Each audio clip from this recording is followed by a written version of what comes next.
Bonjour mesdames et messieurs, bienvenue sur le plateau de Focus News dans le cadre de votre émission L'Intégrale. Aujourd'hui, nous recevons M. Ghislain Morin-Zuégé, président directeur général de Maintenance Globale Industrielle. Bonjour monsieur. Bonjour madame. Merci d'avoir accepté notre invitation. C'est moi qui vous remercie. Monsieur Ghislain, est-ce que vous pouvez vous présenter Moi, je m'appelle Ghislain Morin. Je suis président directeur général de Maintenance Globale Industrielle, une PME, basée à Port-Gentil. Nous sommes dans le secteur d'activité. Notre secteur d'activité, c'est la maintenance industrielle et des énergies aussi. À mon actif aujourd'hui, j'ai 33 employés, tous gabonais, dont 4 femmes, et le reste des hommes. Est-ce que vous pouvez nous donner exactement le secteur d'activité dans lequel est votre structure? D'accord, nous faisons dans les installations des panneaux solaires, des groupes hydrogènes, tout ce qui est énergie secours, la maintenance des installations. Le Gabon est-il un grand consommateur d'énergie solaire? Il est peu. Aujourd'hui, au Gabon, on n'a pas encore cette culture des énergies solaires ou des énergies secours. C'est déplorable, mais je pense qu'il faudrait bien qu'on édifie le Gabonais dans ce domaine d'activité-là. Vous avez récemment participé aux travaux techniques sur les ressources renouvelables en Allemagne. Est-ce que vous pouvez nous en dire un peu plus? Alors, ma participation aux ateliers techniques dans les énergies renouvelables en Allemagne était l'espoir pour l'Afrique, pour le Gabon en particulier, parce qu'au Gabon, ici chez nous, on n'a pas encore une ouverture dans ce secteur-là. De quoi était exactement question? Il était question de trouver les méthodes, la norme, trouver les méthodes et mettre en phase les normes. Il faut dire que à côté du Gabon, nous avons la Tunisie, le Maroc qui sont en avance sur ce secteur-là, sur les énergies renouvelables.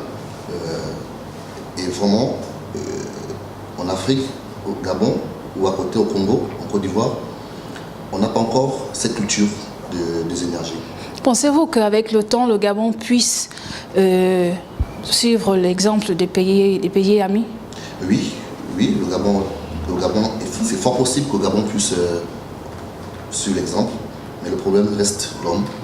Si l'homme est en phase avec ce qui s'est fait dans le monde, je pense que le Gabon, il n'y a pas de problème, quoi. Mais encore,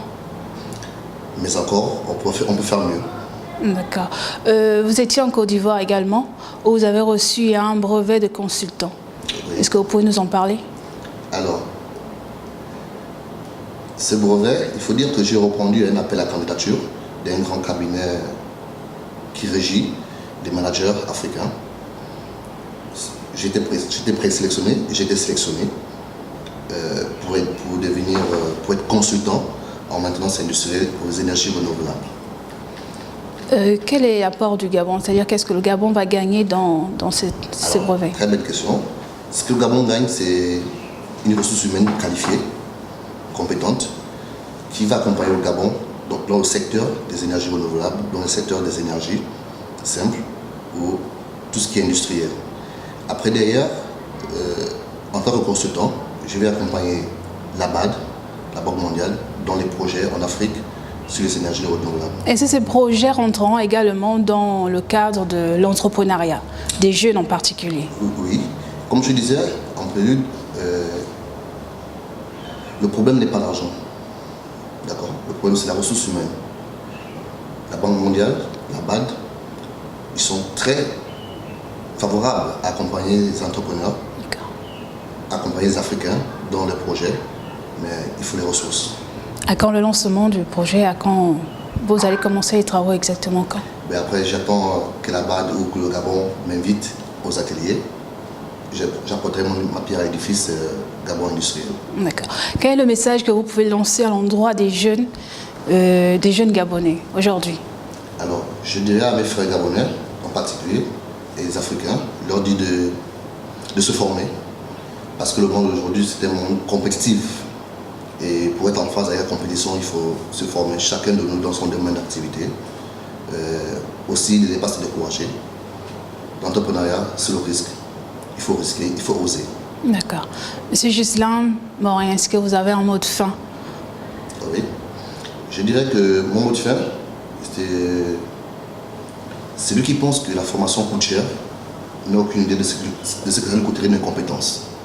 Donc, formez-vous, rien que la formation, et puis le reste sera l'avenir et le meilleur. D'accord. Nous sommes au terme de ce numéro. Nous espérons que vous avez été édifiés sur les énergies renouvelables. Nous étions aujourd'hui avec Zuezue Ghislain Morin. Nous vous donnons rendez-vous pour le prochain numéro.